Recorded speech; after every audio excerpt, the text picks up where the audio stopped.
Allez hop, nouvelle vidéo Astuce Kama. J'espère que ça va vous plaire. Enfin, c'est Astuce Kama, c'est plutôt une zone de farm à Kama plutôt qu'une astuce Kama, mais on peut considérer ça comme une astuce Kama. Désolé de vous avoir fait mal à la tête. On est parti sur la zone de la forêt de Pandala. Donc la forêt de Pandala, c'est une petite zone level 45 avec dedans des bamboutos, voilà, des bamboutos, ouais, des bamboutos, qui sont des mobs vraiment pas compliqués. Je vais vous montrer où ça se situe. Donc là on est dans ma banque, on peut voir que j'ai 13 M de ressources. Ces 13 M là je les ai fait en X temps, mais vous pouvez les faire vous aussi assez rapidement. Donc on va venir plutôt par ici. Il faut que je ferme ma banque. Tac, elle est là la zone tout simplement. Donc c'est pour s'y rendre, vous prenez le faubourg de Pandala. Ensuite une map à droite et là vous avez accès à peu près une vingtaine de maps qui vous permettront d'affronter les bamboutos. Donc c'est des mobs qui sont pas très compliqués avec pas mal de faiblesses. On va regarder ça un petit peu ensemble. Voilà, la zone est assez grande. Vous pouvez poser des percepteurs, ça vous permettra de générer encore plus de ressources, donc plus de kama. Alors on va retaper bambouto, tac. Je vais essayer de faire au plus simple. Pas besoin de taper les mobs, j'ai les mobs que j'apprécie mais pas plus que ça quoi.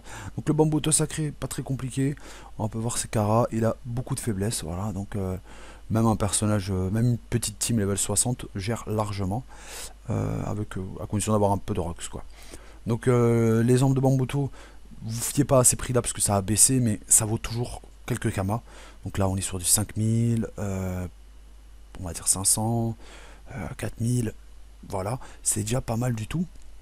Moi, il y en a surtout trois que je vous conseille. C'est les feuilles de bambuto. Donc, vous faites un bambuto égale une feuille de bambuto. Donc, si vous avez 4 personnages, ça fait vous multipliez par 4. Je vous conseille pas de les capturer, les groupes de bambuto, sauf s'il y a un sacré dedans, ou 2 ou 3. Mais c'est plutôt les groupes de bambuto sacrés qu'il faudrait farm. Donc s'il y a des bambutos avec, c'est parfait. Vous pouvez aussi farm les braconniers. Donc est-ce que j'en ai des pierres? Je crois que c'est des pierres, c'est ça? Pierres, voilà. Les bambutos sacrés, voilà, petit 700 000 K. Et sur ça, c'est les braconniers plutôt. Qu'est-ce que je raconte? Les braconniers, c'est vraiment pas mal. Bestiaire. Je crois que vous n'en avez pas que dans cette zone-là, mais voilà, je dis ça, je dis rien. Les braconniers, voilà, c'est plutôt feu, eau et surtout air pour les faiblesses. Donc si vous avez un Kra air, allez-y à gogo sur la zone des bambous tout sacrés. Pardon. Et voilà.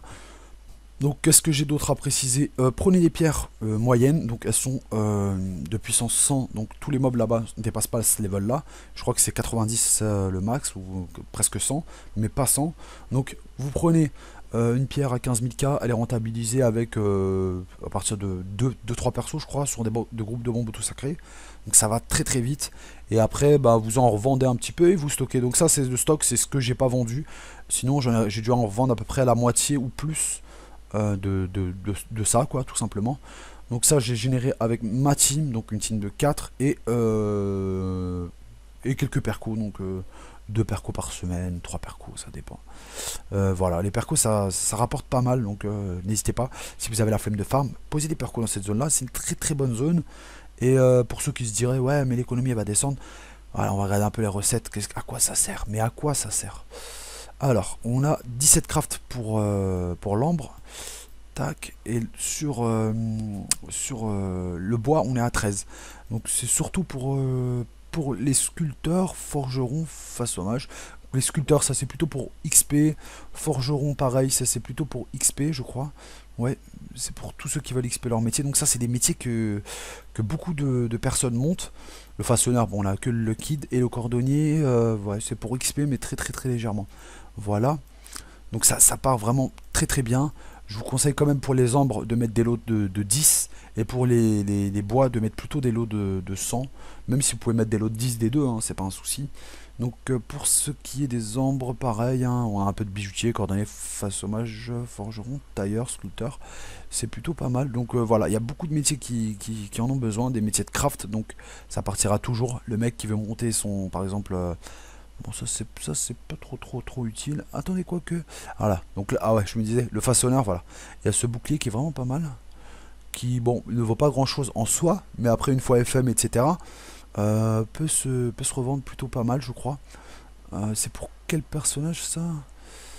Résistance distance. Donc, c'est plutôt pour les persos qui joueraient un Kra ou un Enu. Je crois que ça, c'est pour un Enu plutôt, hein. Voilà. Donc si vous avez mineur avec ça, c'est parfait. Et un petit perso qui fait du colis, vous pouvez les craft gratuitement. Voilà. Donc voilà, je pense avoir tout dit sur la zone. Si cette petite vidéo vous a plu, la petite astuce aussi, n'hésitez pas à lâcher un gros pouce bleu. Si vous avez des questions, j'y répondrai tout simplement en commentaire. Et voilà, donc je vous dis à très bientôt pour une autre vidéo. Ciao.